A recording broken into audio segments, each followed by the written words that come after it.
Hey, hello, welcome to another edition of Nick Valencia Live, wherever you may be joining us from. Thanks for joining us. I really appreciate it. I'm the host here, Nick Valencia, the founder of this.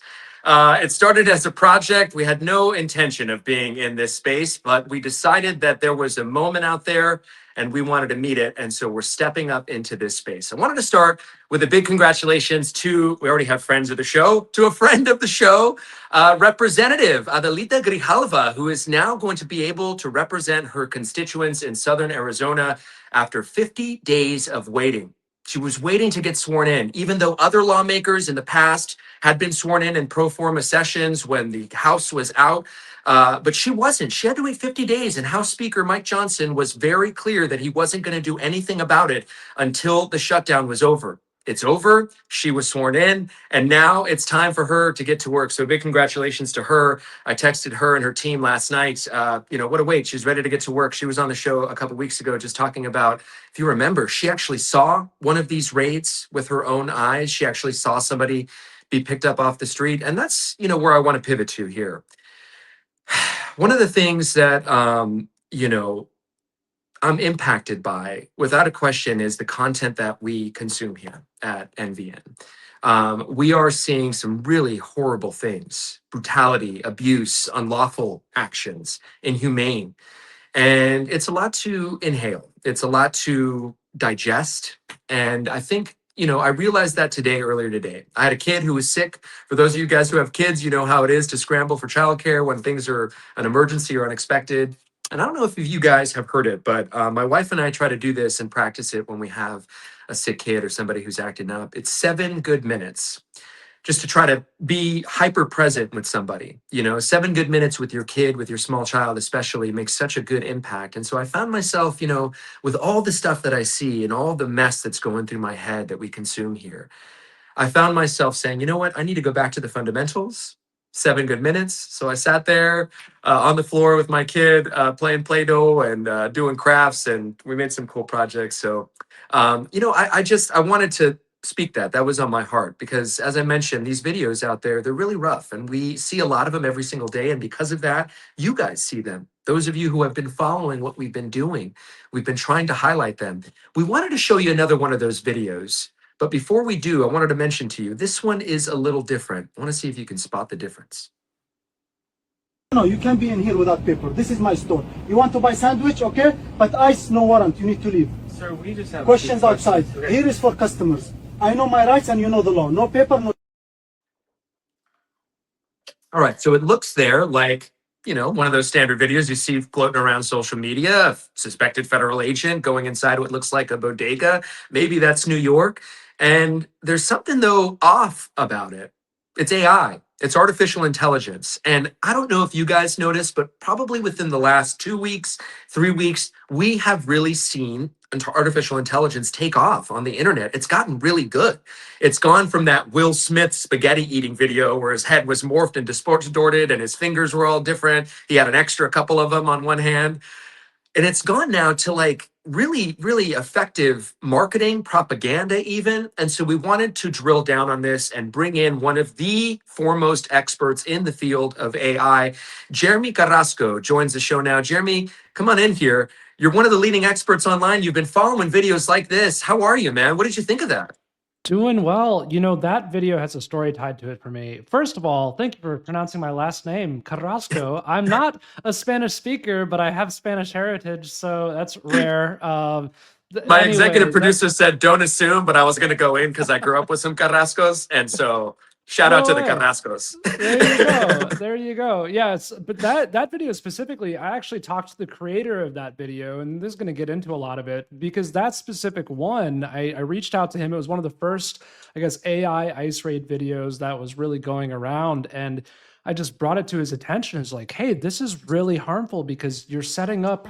Actually, in that video, they proposed like a law that isn't the case. Like ICE officers can be in restaurants, in public spaces. And so by showing a video where the store owner says they can't and them going away, you might get undocumented people going inside stores thinking that's a safe place, and it's not. And he actually ended up taking down some other AI videos that showed that. He didn't take that one down because it got him a lot of views, which we can talk about. But, this is a very, very hairy subject right now. What did he say to you in his defense as to why he wanted to put videos like this out there? He said that it's something he sees in his community every day and he wanted to bring attention to it. I don't think I take him at face value there for what it's worth. I think it was for attention. And at the end of the day, when you cover up the watermarks, those Yemeni flags were covering up watermarks from Sora, which anytime you're doing that, I don't take you at face value that you're not trying to trick people. But that's what he told me. And I do think, though, he was an immigrant. I do think that there is solidarity that he has with that community. I don't think he was trying to do anything harmful. I do think he just knew it would get views, and covering up the watermark would help it get views. And he's one of many people, because views are dollars for a lot of people who make their living off the internet. It's rewarded, it's celebrated. I was seeing new types of videos being put on YouTube and thinking, these are taking off and they look so good. We don't have it, but I was watching one last night. It looked like another one of these Hyundai style plant raids where people are sitting down in a parking lot in Walmart. It was appearing to be, but it was too good. I kind of, let's get into this now. What do you look for in those videos? Like right away, what can you tell and decipher a real from a fake? Well, the first thing for a video like that, a lot of the times, something to understand is that the reason you're seeing these everywhere is because Sora, which is an application released by OpenAI, is free for people to use. And so it's free to generate AI videos on it, whereas previously you'd have to pay for AI videos. That has lowered the access for a lot of people. And as you mentioned, views are money. So people want attention. This is an easy way to do it. So one of the things I look for is the watermark being covered, in which in that case it was. But a lot of the times there is no watermark. There are ways to either obscure it, or you can actually pay to have it removed essentially from OpenAI. So the first thing to look for, though, is there a watermark, or is there something in the places where the watermarks are? We can get into that later, that a lot of these videos have covers in the same 3 places where the watermark would show up. But what are those places, just for a quick tangent? Yeah. And of course, I don't know if it's mirrored, but it's top left, right side, bottom left, and it cycles between those. If it's a widescreen video, there's a different cycle, but there are common cycles, and it's predictable enough where if you see, top left, right side, bottom left, you know that they're probably trying to cover something. What is it about that cycle? Is it just where those watermarks are? Is there something about the way the video is produced? Yeah, for better or worse, OpenAI generally cycles the watermark in the same place for every single generation, so it's predictable, and it pops up for a few seconds, it animates on, and then it goes somewhere else, but it's predictable where it goes, assuming it's a vertical video. And we actually have an example of one of those kinds of videos with the watermark. Take a look. You can't do this here! Get out of my shop, sir! We just need to ask a few questions. You're scaring my customers! This is my place! You have no right! It's legal within our authority. No, you're not! Leave now! God, it looks so real, Jeremy. Like, if somebody was there, Soro is becoming sort of commonplace. People may just glance by it, unfortunately. You and I know what it is, right? You know what it's about. But like for an individual who just may be scrolling, I mean, that looks pretty good. Yeah, and also I can tell that was a recent generation because their newest update puts the tag of the viewer, or excuse me, of the person who generated it, and it's also a different watermark position. I think, first of all, the watermark says Sora, not AI video. It's part marketing, and it's not obvious to people who don't know what Sora is what that would mean. It looks like a TikTok watermark or something like that. So that's the first thing. And the other thing, again, like, that one, I know that a lot of people don't see any harm in that, but again, like, that's not how it actually works. You're setting up a false premise of how this works. The other thing I can really hear there, and for a lot of people, this is actually a very good tell, is the people in these Sora videos especially talk a certain way. They talk really fast. It almost sounds scripted. Now in that video where he's very angry and he's speaking quickly, it kind of obscures the fact that that's like the typical cadence of someone who talks in Sora. There are other tells we can get into, but the watermark is just the first place to look for sure. One of the things I picked up is people that may not be moving in good faith, people who think it's a joke. I mean, I don't want to call them out, but I know somebody in my social media who has become an early adopter of this. I mean, he was like doing the AI videos when he was putting the face on Hulk Hogan and in the wrestling matches. Now, though, he put himself in the middle of a Dodgers parade, and it looks really good. And he's often at Dodger Stadium. So I was going through getting prepared for this interview with you, going through the comments to see how the community was reacting. And there were some people with the laugh emojis that clearly knew it was fake. There was others, though, that were asking in good faith, is this real? And he was responding, no, or yes, it is real, as a joke. But I know that there's certain people that can get confused by that. And that's one of the risks. What are the others? And I'll say that's a really cynical viewpoint, and I think that those people are going to be pretty embarrassed in a few years after this all crumbles down. I'll say that. I don't want to get too pessimistic about that. Real creators who use it, I think, are really putting themselves in a bind. I know it sounds really funny and not serious right now, but your trust and your likeness is really all you have on social media. So to give that away to an AI company is quite startling for me, and something that I'd persuade other creators, and most of them understand that intuitively because we have relationships with our audiences. We understand that that's something we can't take for granted, and if you respect them, you don't want to be messing with them all the time. It's not like irony is the best game to be playing in the age of AI here. I mean, it's so funny because back in high school, he was like kind of really satirical, right? Yeah. And now he's using this in the digital space. Yeah. You're not against AI. And if you're just joining us, you're joined by one of the world's, I would call you one of the world's leading experts with AI. I mean, you're doing such great work out there to dispel the good, the bad, the ugly, everything. Yeah. You're not against AI, though, Jeremy Carrasco. You are not. You use AI. There are some good things in AI. I mean, I don't want to put words in your mouth or bait you. I want you to talk about AI and what the good things are.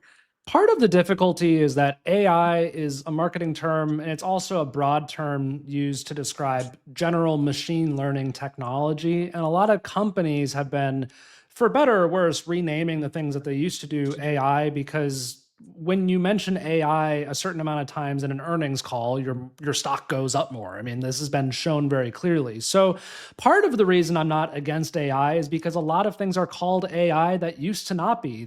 The transcription software in my video editor that helps my videos be more accessible is an AI tool in the menu, but it's using what's essentially the same as autocomplete on our phone. The autocompletes on our phone are essentially small language models. I do think that being against generative AI used by major tech companies that are stealing a lot of this data, running in big data centers where it might be affecting the local communities there negatively, I think that that's a very appropriate position to hold nowadays. I think that it is pretty aware of all the implications. One of the reasons I'm not personally abstaining from a lot of AI use is because I have to use the tools in order to stay knowledgeable about them. I've actually found that if I use them less, I become a worse teacher.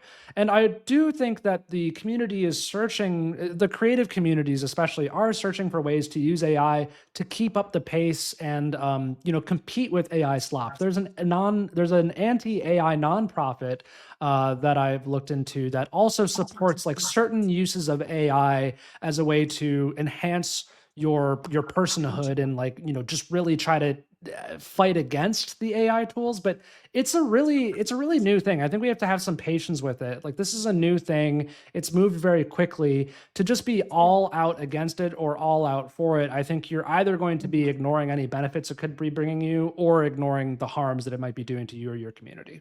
It really has moved fast and accelerated so quickly. Yeah. I mean, for the layman like me, and I guess I'm aware we're having conversations like this, but it just, something sped up. It was like super speed recently. Did something happen, or what's to come? Explain. Yes. Oh, that's a great question. Not enough people think about this. So the Will Smith eating spaghetti meme that everyone talks about, that first one you saw that was awful was actually a completely different AI technology or backbone than what we're using today. So that was using a completely different architecture. What really changed here was the big, what are called like the frontier labs, OpenAI, Google, Anthropic. Anthropic hasn't gotten into AI video. Good on them for not doing that. But the big labs have gotten into AI video and used what's called the transformer technology. Now, large language models like ChatGPT use a transformer. It's a certain type of artificial intelligence backbone. Once that started being applied to video, it allowed video's quality to really exponentially increase. And Yeah. that transition happened around 2023. So that's really why it feels like it accelerated, because it really did. Once they were able to apply transformers to video, the benefit of transformers is if you throw more data and more compute power at them, they get better, which is what we've seen with large language models as well. But until 2022, 2023, the research wasn't quite there to do that yet. The initial Will Smith eating spaghetti was before that transition happened. Now we're seeing what happens. So I think that it's scary to look at like those 2.5 years between the first Will Smith video and now and say, oh my gosh, what's going to happen in another 2.5 years? But the reality is, now that we've settled into this transformer architecture for video, there's a little bit more of a trajectory. It's not going to continue to 10 or 20x in quality every 2 years, because now it's kind of settled into this technology that the AI companies know how to scale. So that's the good news. But then again, I mean, there's still a lot of room for it to improve. I worry about not so much the deep fakes and the likeness, which we've talked about. Yeah. Somebody taking my face and likeness and putting, words that I didn't say. What I worry about, and I think, you do too, is this alternate parallel realities, parallel universes. I heard you say something so sobering to me. When President Trump mentioned in a debate about they're eating cats and dogs in Ohio, and the type of technology that exists now didn't exist then. And what we could imagine now is that they're online. All of a sudden, you're seeing a bunch of videos of people that look like immigrants that just arrived here eating cats and dogs, right? Like, talk about that. That is a real fear. That's my biggest fear, because there's no protection against it. There's no way that you can prevent every single AI generator from making what essentially is just, in that case, it would just be a person cooking something on the stove with a cat nearby. There's no way to prevent that.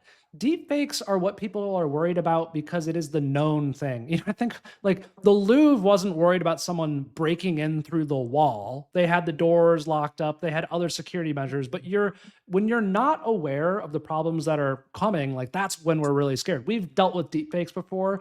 It is going to be a problem for the midterms for sure. However, it is like a known problem. We kind of know how to fix it because people's likenesses can be detected. This alternate parallel world reality where there's a bunch of essentially parallel worlds of people that can rage bait us, that can sway our opinions, fake people that can be there to persuade us and talk to us. That is what is really scary, because it's the scale that AI allows you to do that at. That's brand new. And also it's kind of an enticing thing. It's like, it's very, it feels good to have your beliefs confirmed, and AI can do that at a scale that was not possible even 2 years ago. So I just don't think we're ready for that yet. I'm terrified about it being a communicator, having this platform that I do where people trust us. They trust me. They trust Nick Valencia News. We're out there verifying videos. We give good faith timelines for responses. I'm worried, Jeremy, what this is doing to reality. What is it doing to our reality?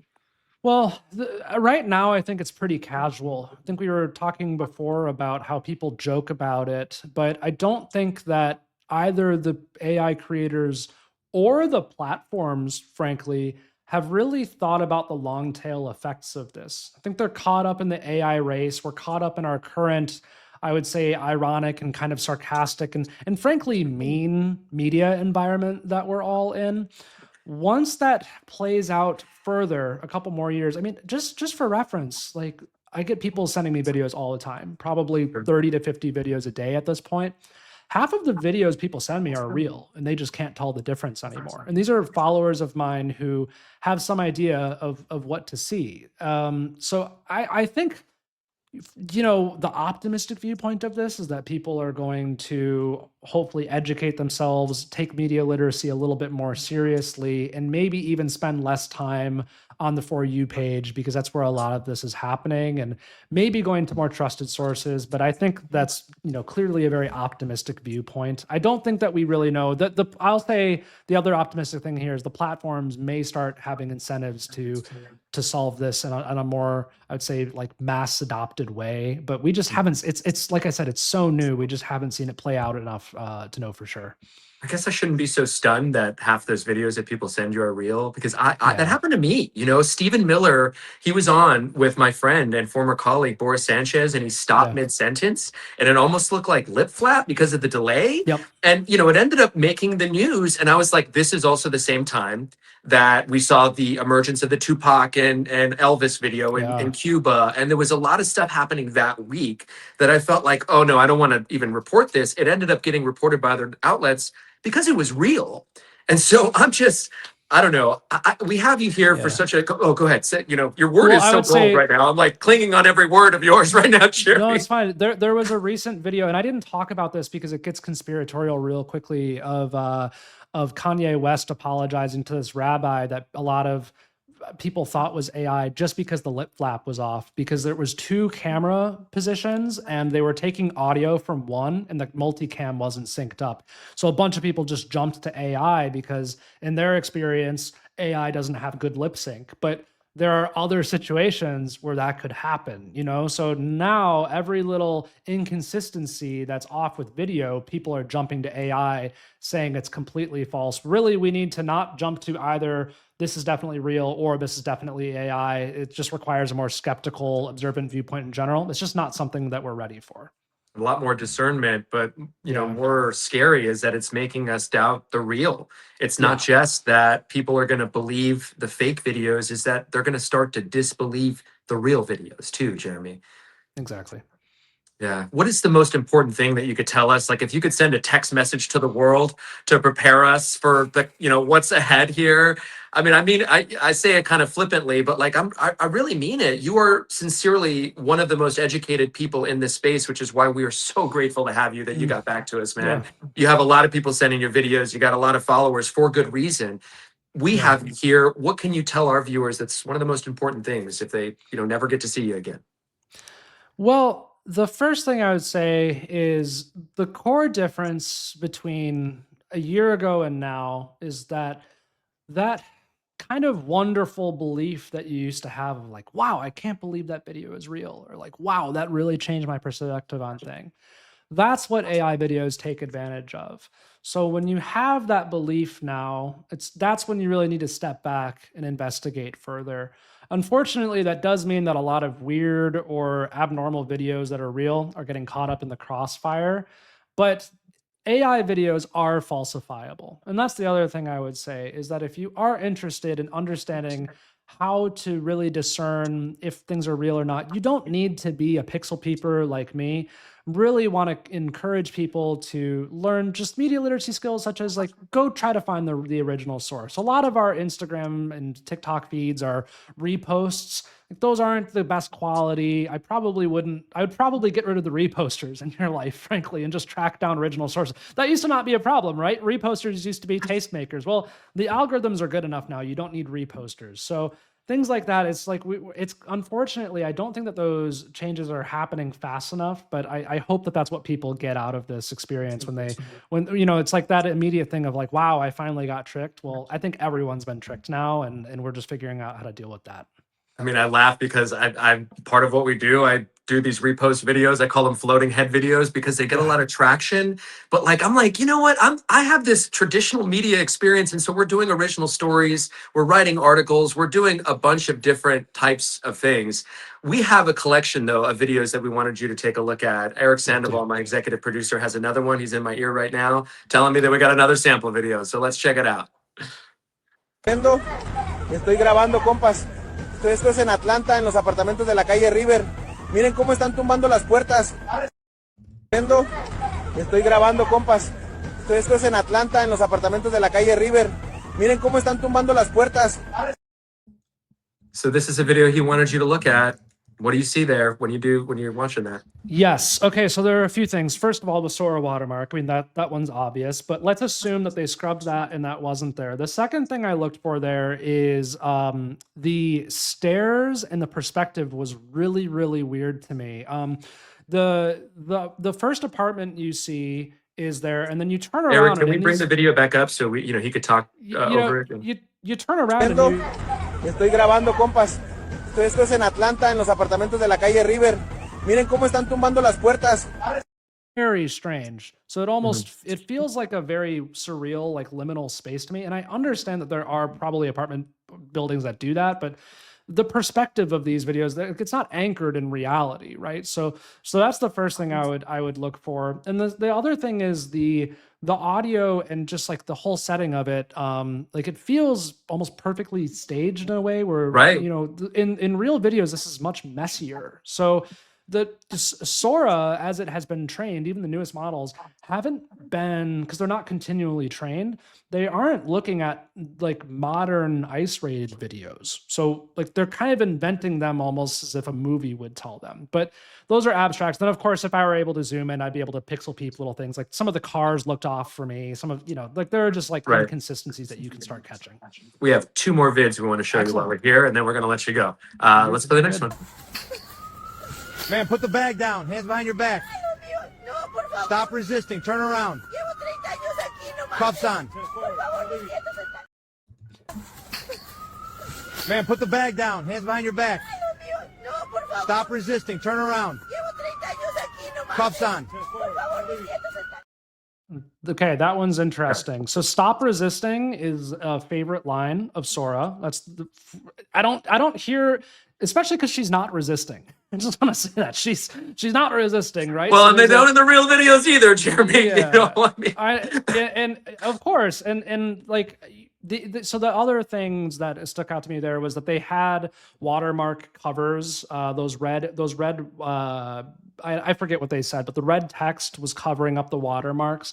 And I would really focus on how the police officer is talking there and how it sounds scripted. It's like English police officer talks, Spanish grandmother responds. It feels scripted in a way that it doesn't seem consistent with how I'm seeing it. Also, a lot of ICE officers don't. That's not what they look like. I'm just thinking back to like what I've seen. It's that one's hard because there is no standard ICE officer uniform though. And I know we're putting you on the spot, and it's harder because you can't zoom in. But Yeah. one of the things that Eric saw in this was the hands. So we're going to play it again, and you look at the hands. Oh yeah.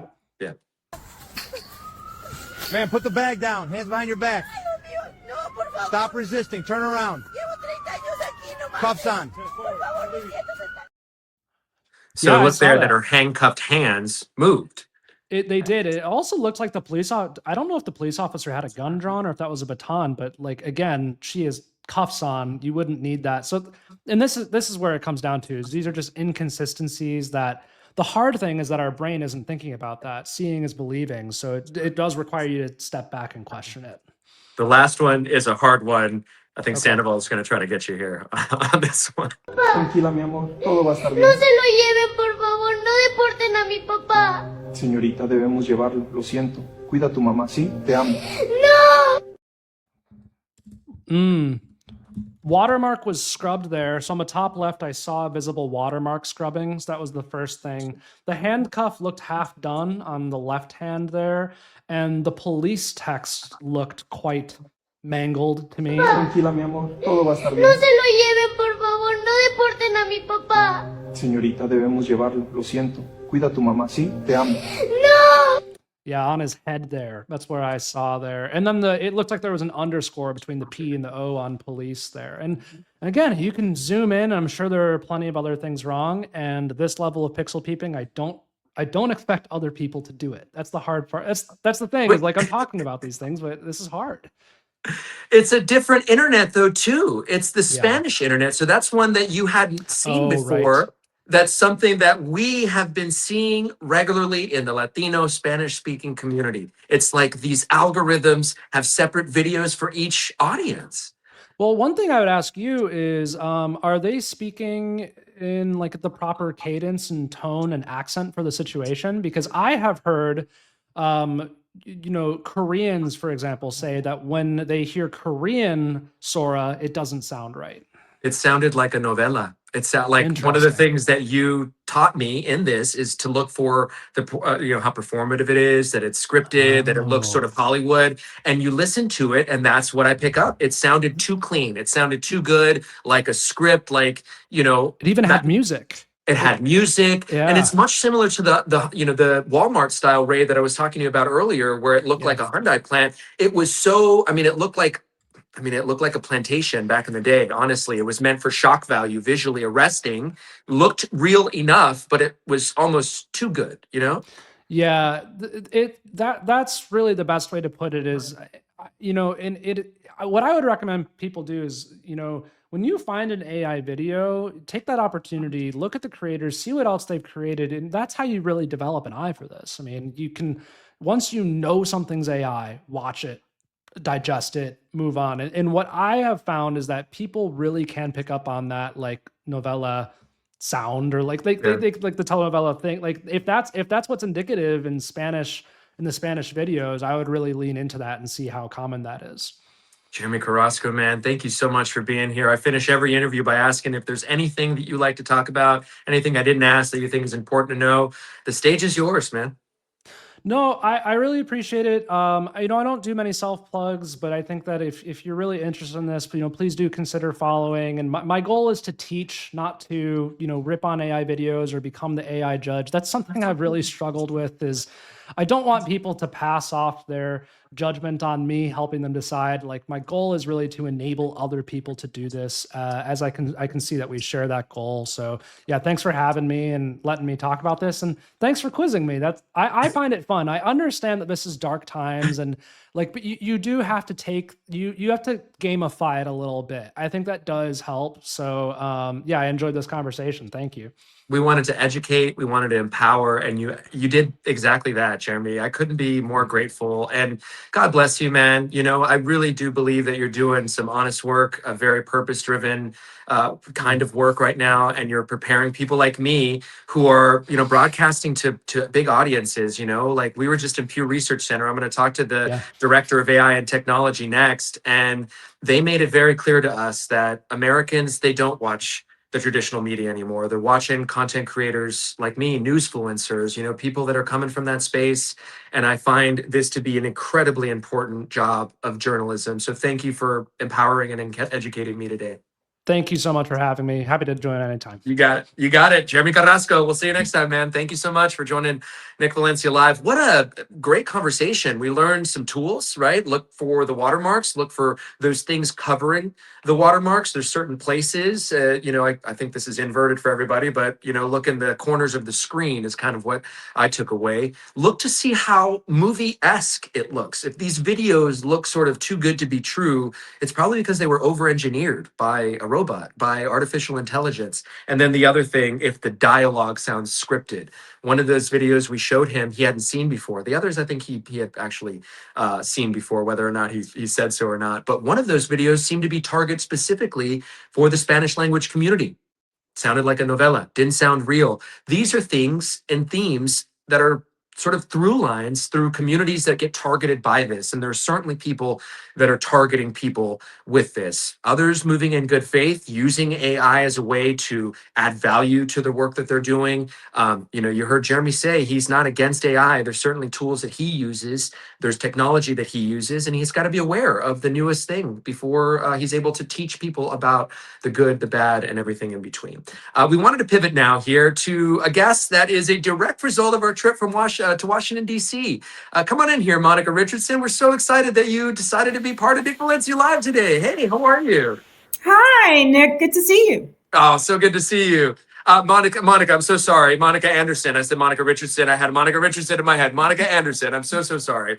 Monica Anderson is Director of AI and Technology at the Pew Research Center, and we met recently as part of the New Media Summit. We were so grateful to be in the room. I talked a little bit about it and just about how important it is now for us to be effective communicators. I wanted to bring you in here because public opinion, no one knows it better than the Pew Research Center.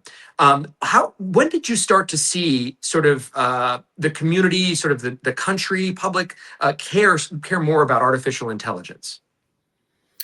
You know, one of the things that's really interesting about this moment is that actually AI isn't brand new, right? We know that AI has been integrated into a lot of different products for many, many years, but we're now at a very interesting inflection point where you have the public and media and policymakers paying attention to it. And so one of the things that we started in 2021 were regular surveys of people's attitudes and awareness around AI. And so, starting at that time, you still saw about a majority of Americans had heard about AI. But what we've seen each year since then is that number has gotten higher and higher. And now more than 90% of Americans are aware of AI, and a majority are also aware of ChatGPT. I'd love to know who those 10% are, and I want to talk to them. You know, who's what they're up to. It seems as though the concern about this is it growing? What is the public telling us here about their concern about artificial intelligence? We definitely see that people's concerns around AI have grown even in just the last couple of years. So in 2021, we started asking a question about whether or not people were more excited, more concerned, or maybe a mix of both when it comes to the increased use of AI.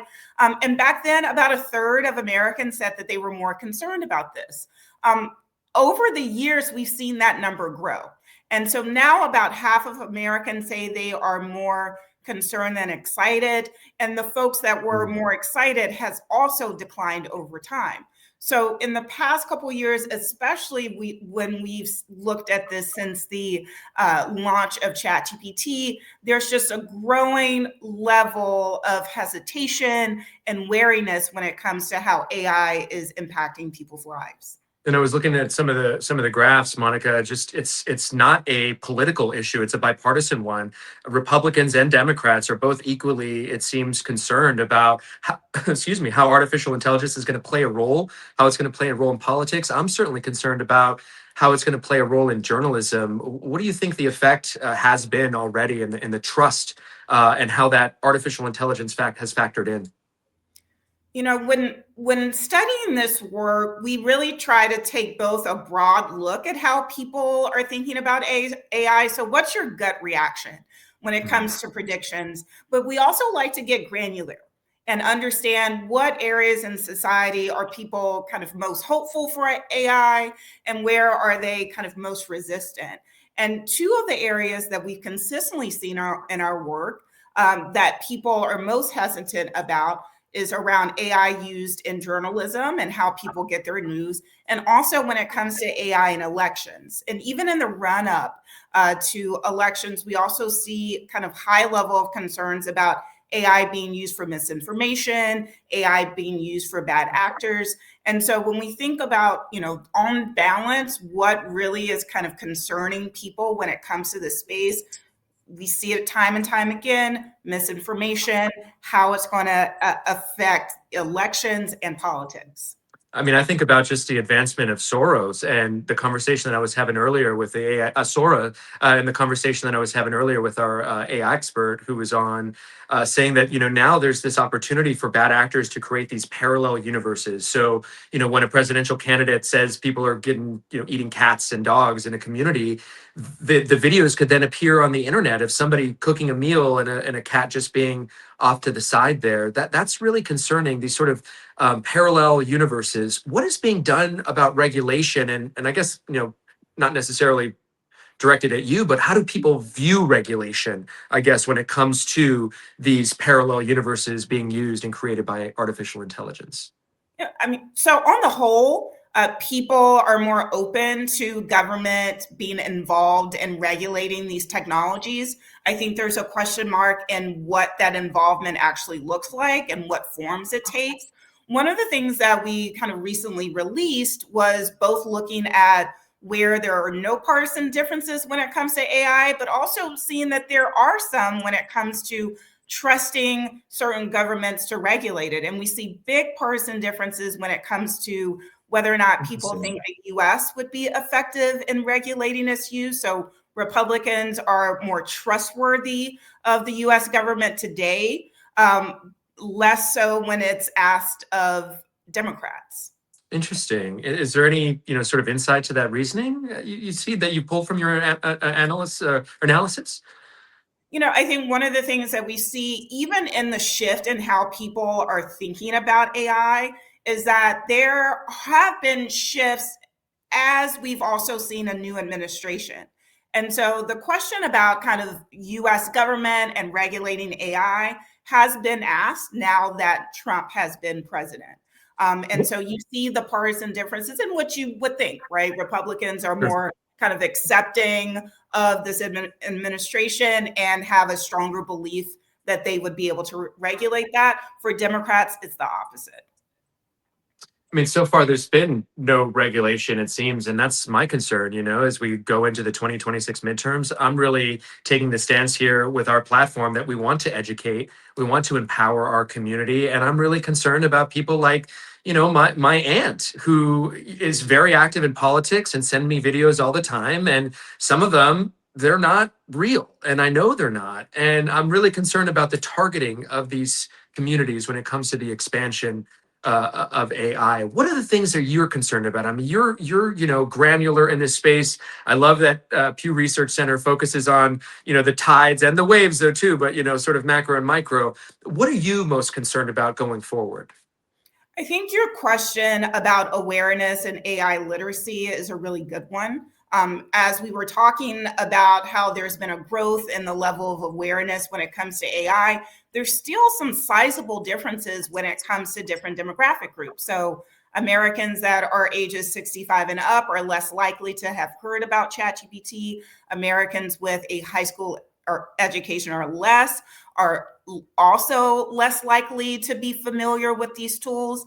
And so when I think about kind of how AI is being deployed, when I think about how public awareness and attitudes is shifting, it's also important to think about how it's affecting different communities differently. And so outside of even AI, we've done a lot of work around the digital divide and digital literacy, and we still see those things, right? People, we're talking about AI and ChatGPT, but people still may be struggling with knowing how to write an email or, susceptible to online scams or, all the other things that we might take for granted in our daily lives is something that other groups maybe struggle with or just don't have that same level of familiarity. And now they're getting, even though they don't have that sense of familiarity or education, they're getting just, flooded, drinking from the fire hose now on all platforms. And it's really, even according to our expert that we had on earlier, it's gotten very, very good in the last handful of years. But, according to him, he doesn't see this fast tracking new iteration of it getting so significantly better. Going forward, where are you seeing public opinion going? The concern is there, but we also love our phones. We love technology. Is there sort of this reluctant embracing of artificial intelligence that it's here to stay? Because I think, so many of us who grew up with the Terminator movies, I hate to say it, but we think about Skynet, right? We think about those kinds of draconian things that could really happen. What about you? I think one of the things to watch for is whether or not you do see a split between concern and use. That's to be seen. I mean, even when you look at social media, we know that a lot of people have concerns about social media use, concerns about social media and politics, its impact on youth, misinformation, but majorities of Americans still use these technologies. We see that same way with concerns about privacy or data collection and surveillance. But that is also to say that, these tools are also becoming more ubiquitous. And especially when it comes to AI, they can act in invisible ways. So it's not necessarily something you pick up and put down. And so I say all that to say is that even though there is a kind of growing number of people that are concerned, we don't always see that because there's high level of concerns, that means that people are changing their technological behaviors. I mean, that's it. I think AI is here to stay and it's going to become inextricably linked with our lives. I worry about it for my children, and just sort of what reality is. It's not so much that people are not going to necessarily, sort of believe the fake videos. They're going to start to not believe what the real videos are out there. And that to me is just sort of very sobering. I finish every interview by asking, is there anything I haven't asked that you think is important to know, or anything that you'd like to talk about that you think our audience would benefit from? The stage is yours, Ms. Anderson. Yeah, so on your note, talking about your children, I do want to plug that a big part of this research that we're doing on AI is also focused on teenagers. We'll have a new report out next month that look at teens' uses and habits when it comes to all sorts of things, including chatbots. But we really want to, in addition to looking at the population as a whole, really dig deep into the experiences of youth, as that's going to have impacts on education and work and personal relationships. Well, as you study the research, there's going to be a lot of data to collect for you. Monica Anderson, Director of Technology and AI at the Pew Research Center. It's so lovely to have you on. It was great to be hosted by y'all at the Pew Research Center last week, too. They hosted the first ever New Media Summit, getting 25 of us together in a room to exchange ideas and just have fellowship, which was just such a beautiful, beautiful experience. So thank you again for that. Give my best to everyone there. Thanks again for joining us. Monica Anderson there. All right. We pivot now. God, so much information. I feel like I've got to just sort of, decompress from all that talk. I get so scared about what AI is going to mean for us. And I meant that, growing up with those Terminator movies, I used to love Terminator 2, and just thinking about like Skynet and what that could look like. I have a neighbor. I mean, I'm serious. This is sincere. I have a neighbor who has one of those Google Home devices, Alexa or whatever, and he has his child thank Alexa every time because he says, when the robots take over, I want them to remember my child as being kind to them, to the robots. That's how concerned people are. Okay, that's not me. That's a real story.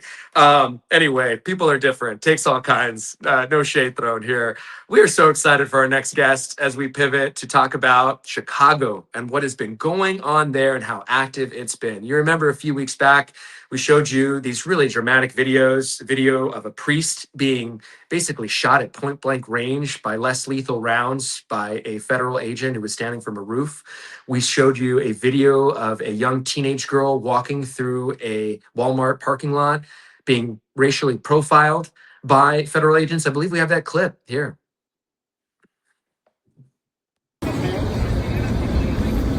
From here? What's here? What country? Was you born here? Was you born here, ma'am? What country was you born in?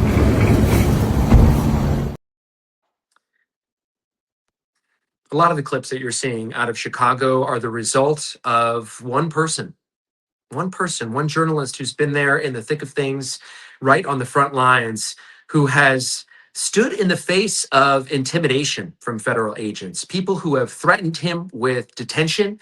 He stood as a journalist firmly knowing his rights, and it's because of him that we have a better understanding of what's happening outside the Broadview Detention Facility and in and around the Chicago area.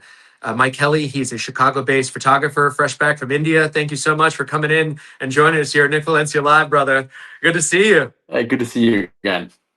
How does it feel to know that your work has made such an impact? Because as a journalist, that's in earnest. We want to serve the public, and you have been serving us with like material that makes us understand what is actually happening, man. How does it feel?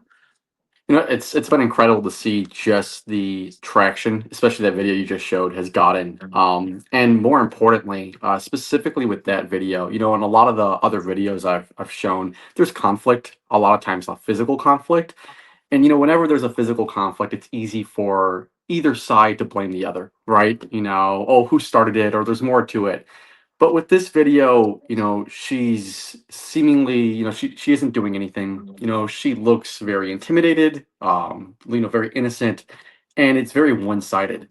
So for the first time, I've gotten a lot of feedback and comments and from messages, sort of people reflecting on, like, hey, I didn't vote for this. This seems wrong to me. And people that were, pro-ICE or, kind of pro-stricter immigration enforcement have seemingly kind of at least thought about it a bit more seeing that video. And that's been incredible to see that, that video could have that impact on people's mindset towards the current situation. light shines in the darkest places, and there's a lot of dark shit happening in Chicago Yeah. right now, man. And you're in the middle of it. That clip did 50 million views and counting. It's probably got even more than that now. Did you expect, I know you didn't go out there into the streets expecting that, but did you expect that kind of reaction when you were capturing it in real time? Like when I know those moments when you're capturing history before it becomes historic. Like, were you aware of what you were getting on film when it was happening? You know what? I never expected the extent. But at the time, I did recognize sort of the clarity of the situation, especially with sort of the bombardment of questions. It was one after the other. There wasn't, there was no time for her to respond. It was very aggressive. And when I kind of noticed that mentality, I purposely shifted so you could see Walmart in the background, just so there's a clear location in that video so people can understand this is a woman shopping. This isn't targeted. This is a random, unprovoked stop. And I kind of wanted that to come through in the video. So I did notice, at least in the moment, the significance of both the location and the subject and kind of what that would show later on when people viewed that video. That's storytelling, Mike. That's visual storytelling. That's why your journalism is having an impact, man. People think that you're just, people like us are out there with the camera or cell phone. Some are, but like this is professional work. What you just described is journalism. 50 million views is a lot of views. I'm sure some people said this isn't real because it's really Yeah. fucked up what we're seeing, man. It's blatant racial Absolutely. profiling. Are you, as a photographer, worried about AI? I mean, we're having a whole conversation about it. What do you think? Yeah, I caught some of that last conversation, and absolutely. I do think, at least, mostly for my generation, I feel like we often are able to detect it. But, I know a lot of other generations and older generations where it's gotten very good. It's hard to tell. Even for me, sometimes it takes a second. Yeah. And you see these videos that are very kind of provocative and the harsh language or subject matter, that's AI, and people react in emotion, right? And they immediately kind of believe it. And that's dangerous and kind of scary to see. And I got a lot of comments initially kind of claiming my video to be AI. And I think there's a hesitation to believe what we're seeing now because of that, which is, it's something we have to adjust to and, learn to navigate.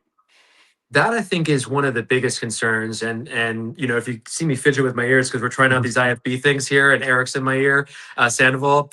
One of the things that he's been sort of going over and over is this idea that we're going to start to disbelieve what is real. Like a Absolutely. lot of this stuff, man, is really movie-esque. It's so dramatic. In Chicago, my friend Sona got tear gas on her way to her kid's school because she and other parents, the incident I'm talking about in Wrigleyville, Yes. she and other parents saw one of the contractors building a $3 million home in her neighborhood getting taken by ICE, and she decided to do what I think any person with moral clarity would decide to do. And I don't know, there's these videos like this that are they going to get wrapped up in AI and disbelieve because Yeah. they look like movies, but they're really happening, and people are just going to be flippantly scrolling and say, I don't care about that anymore. That's my fear, man.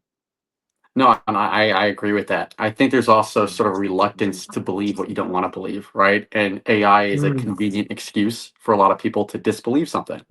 And that's kind of dangerous because when you're confronted with something that might challenge your current opinions on a subject or your current viewpoint, it's easy to kind of use the scapegoat of AI to be like, oh, it's not real. What I'm saying is fake, and to stick to your beliefs. And that's a scary thing because, journalism, the whole idea is to challenge, right, those viewpoints. And I think AI is making it a lot harder. God, you've had a hard job, and you've been ripping and running all around the world, after filming those videos and those clips and all the content that you put out from Chicago.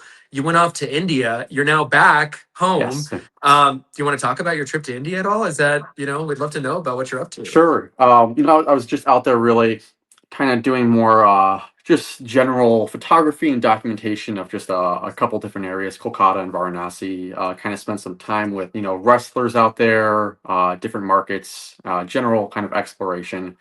Actually, one little side piece that I found interesting, a story I stumbled upon that I'll talk more about now through posts that I haven't done yet. But there's this new component to tourism that there's holy men in Varanasi, but due to increased tourism, you actually see this facet of fake holy men, right? People that, they act as holy men, so Hey, tourists there's a pay them little to bit take of that photos. happening here stateside too, brother. Sure. But it's interesting, these fake holy men. They kind of come up with these elaborate rituals that get people to want to take photos, right, and pay them to do. So we met one guy who he had a human skull that was smoking, and I he lit it saw on that. fire, and these elaborate things, and that's sort of an interesting story I didn't really know existed, and it's this new facet of holy men.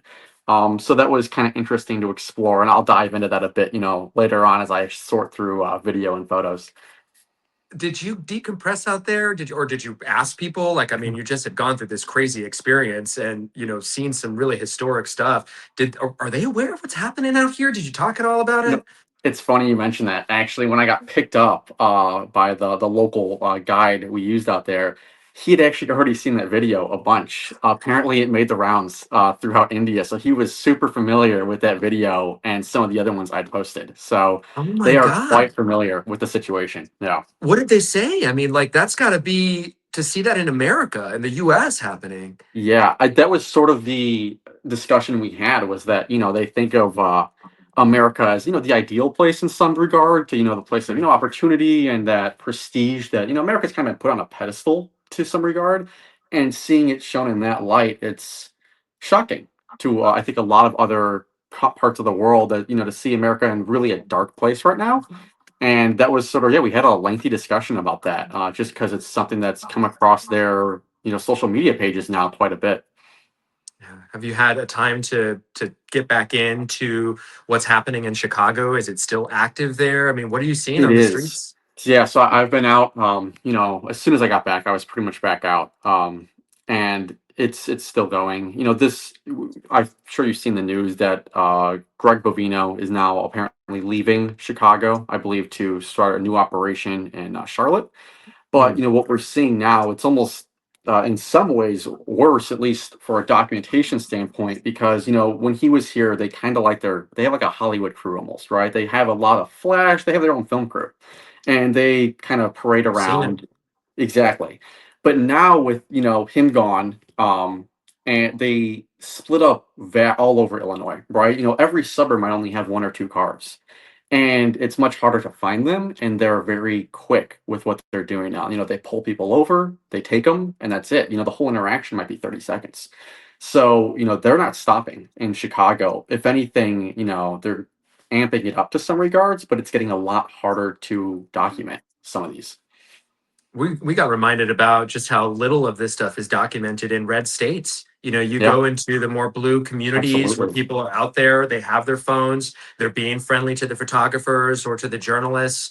And then there are other communities where people either don't care enough that it's happening, they voted for it, so they support what's going on, or it's happening in the dark because there's no one there to really, be in community and have that fellowship of going out there and saying, "Hey, this is wrong. We don't agree with what's going on in our streets." Mike Kelly, you were so gracious to come back on our show, man. I end every interview by asking everybody if there's anything I haven't asked you that you think is important to know or anything that you'd like to talk about, man. The stage is yours. God bless you, Sure. brother. The one other thing I would like to bring up is, that video that's kind of gotten a lot of views, of that woman being racially profiled at Walmart. It's not a unique video in the sense that that's happening every day in Chicago and across so many other cities. It's just not being documented. That whole interaction was less than 30 seconds from the time they stepped out of the car till they got back in. So, I think it's something to be aware that this isn't a unique moment that I caught that kind of went viral. This is the standard. So, hopefully we can continue to document these, and, the more publicity they get, hopefully we can see some change. Well, if it wasn't for you in that moment, we wouldn't know it was happening. And now you can speak with authority and you do know that it's happening on a very, very large scale in this country. It's not the bad actors that the president is focusing on. It's those everyday good people that have brown skin for the most part. Mhm. Mike Kelly, man, keep doing the Lord's work, dude. I really mean this. God bless you, man. Thank you so Thank much you. for being on here with us at Nick Valencia Live again. We'll see you next time, man. All right, that was Mike Kelly, friend of the show, Mike Kelly. I love that we could say that now. We've been active long enough that I think we could say we've got friends of the show. And what a great show today was. We focused a lot, we learned a lot, and we were able to be better prepared for what's coming here down the pipeline. Artificial intelligence, we know this is here to stay. A lot of you guys have already rigorously honest relationships with your chatbot more than maybe you do some people in your life. I know at least one person I could think of that has that goes to ChatGPT before they go to anything else or anyone else, any human being anyway. Is that where we're going? Is that what is to be expected? Is it going to be our iOS systems that we're going to be in relationships with? Maybe in some cases, you know, it's all Black Mirror-esque, and it's definitely part and inextricably linked with our lives. From our perspective here, in our slice of the pie, we are doing our best as journalists, as leaders in this space in new media, to be prepared for what's next, to be prepared to make you guys smarter about what's out there and to avoid the landmines. And that was what today was all about. It was about educating, it was about empowering, and it was about making every single one of you guys here who watch this better prepared for artificial intelligence. It's not all bad. You heard one of the main experts in the world about talking about AI. He uses it too. I don't know if I lost my executive producer, but he hasn't been saying much. He's not a big fan of AI.